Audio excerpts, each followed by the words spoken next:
Hey guys, thanks for clicking on the video. I'm excited to share with you how I smoke pork loin. I found a really good deal today at the store on 4 nice sized pork loins, and if you're familiar with pork loin, it's some of the best and cheapest meat that you can buy. It was $1.49 a pound.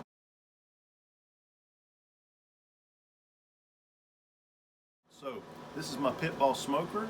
It's a pellet smoker and it works really good. I highly recommend them. So I'm going to show you how to prepare the meat, how to smoke it, and how to end up with a great product. What do you think, Elsa? Let's go.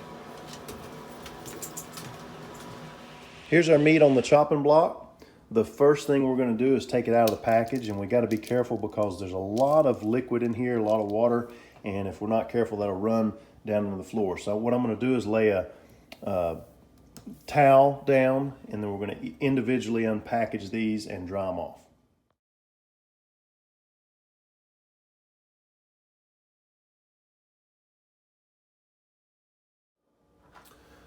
Okay, now that I've got it dried off, I'm going to cut it in half because it'll fit better on my rack in the smoker.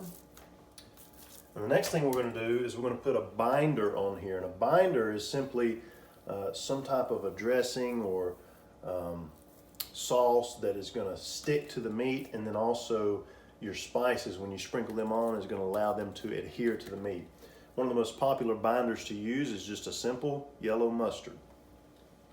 And here's the thing, when you're buying food, you want simple ingredients. And this mustard right here is very simple. The ingredients are right here. Distilled vinegar, mustard seed, salt, turmeric, spices. That's it, nothing else. And that's what you want. That's what makes food good, when you stick with simple ingredients. All right, so we're just gonna generously put our mustard on here, and we're gonna rub it into the meat. You want it coated really good, front and back. If you'll notice on the meat, one side is lean and one side has fat. When we cook this, we want this fat side to be up. And what's going to happen is that's going to allow that fat, those juices, to roll down into the meat, and it's going to give it a real good flavor, and it's also going to help keep the meat moist while it's cooking. Okay, next step is I want to take some butter, heat it up in the microwave, and we're going to make something that we can inject into this meat to give it a little more flavor on the inside. And once this butter is melted, I'm going to mix some spices with it, and we're going to put it in our injector. Next thing we're going to do is we're going to put our spices on here. Now I've got a lot of different spices, but these two are my favorite. This is just a simple salt and pepper rub, and it's got a smoky flavor, and then this is a sweet rub, and my kids seem to really enjoy that. So we're going to put this on here. And here's the thing, when you're putting this spice on here, you want to sprinkle it on, and then you want to pat it in. But if you rub it, what happens is there's salt mixed in, and it'll spread that stuff out, and you won't get a very even coverage. So also another thing to think of or to remember is you can put plenty of spices on there because it's not really going to penetrate into the meat. It's just on the outside to give it flavor.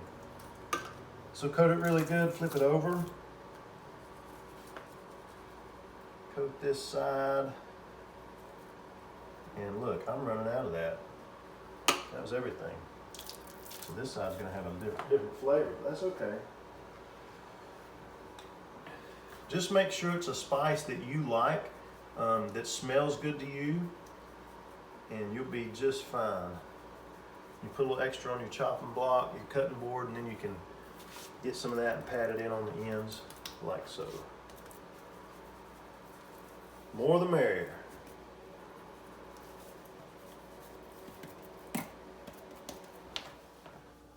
Got my butter out.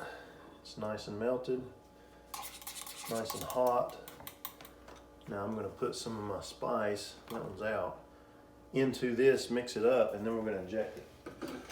So let's try some sweet and smoky. It won't hurt to change it up.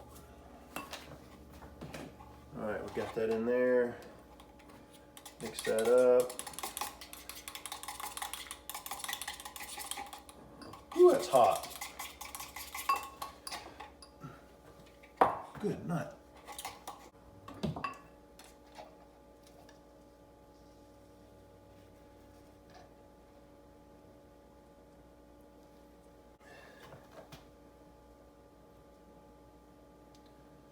All that butter.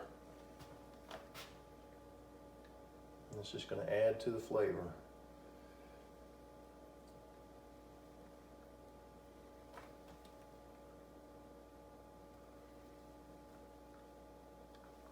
Okay, let's get a close up here of what we got. The butter's oozing out. Got plenty of spices on it, plenty of binder. This is ready to go to the smoker. All right, so we've got our meat on here, and the meat on the top is going to cook a little bit slower. Of course, the heat comes up from the bottom, so I always put my meat probe in the top, and I'm going to try to get this meat to an internal temperature of 145. That's a safe temperature for pork, and also that's going to be the optimal temperature to heat all of the juices in the meat so that it's nice and tender when you cut into it. So you have to have an internal thermometer to do that, but it doesn't have to be electronic. You can buy internal thermometers that you can just come out here, open the door, and check it with, right? So that's that. Remember, if you've got a water tray, you need to keep water in it. That's going to keep your meat from drying out as it cooks. So I'm going to add a little water to my tray. And this is in the morning. I'm going to let this just smoke all day. So it's only going to get to a temperature of 130 in here. The meat will probably get to a temperature of around 80 inside. And then tonight, when I come home, after it's got all that smoky flavor on it, I'm going to turn the heat up to about 220, and we're going to let it smoke all night until the internal temperature gets to 145. The type of pellets that I'm using, I love hickory, but this time they only had the competition blend, and to be honest, I can't tell much difference. So this is competition blend pellets from either Lowe's or most grocery stores carry pellets, and it's pretty simple, man. So you just get your meat in here, make sure everything looks good, shut the door, and go to work. Come back this evening and we'll check on it. All right, let's check on them again. It's about 6 o'clock now. They're looking good. So over here we're at 130 degrees, which is smoke temperature. Looks like they are 91 degrees inside right here. So what I'm going to do on the pit balls is hit that button, and that S stands for smoke. We're going to turn it up to, I'm actually going to go to 250. And we'll hit the button again, and it's set on 250. I know you're wondering why it's in the oven now. Last night, the smoker started throwing an error code, and it was the igniter, and I could not get it to work. So I had to bring it in here and finish it off in the oven, which is going to be fine because all of the smoking had already taken place, and pretty much we were just needing the smoker to create heat, and it all fit in the oven, barely. So now we're going to get it out and wrap it in foil so that it can sit in its juices, and that'll let everything kind of stabilize in the meat.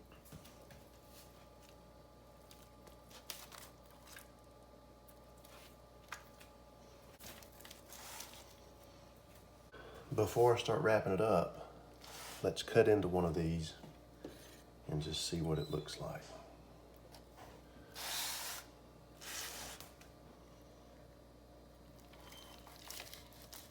Look how tender that is.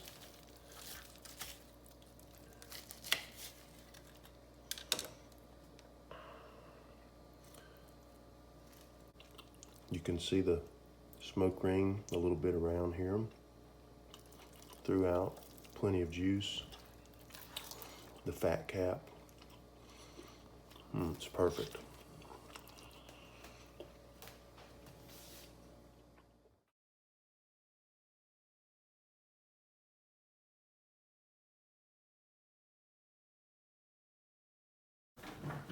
All right, I've got them all wrapped up in foil. I'm gonna let them sit for a few hours, let the juices spread out in the meat, and then I'm probably gonna put them in the freezer.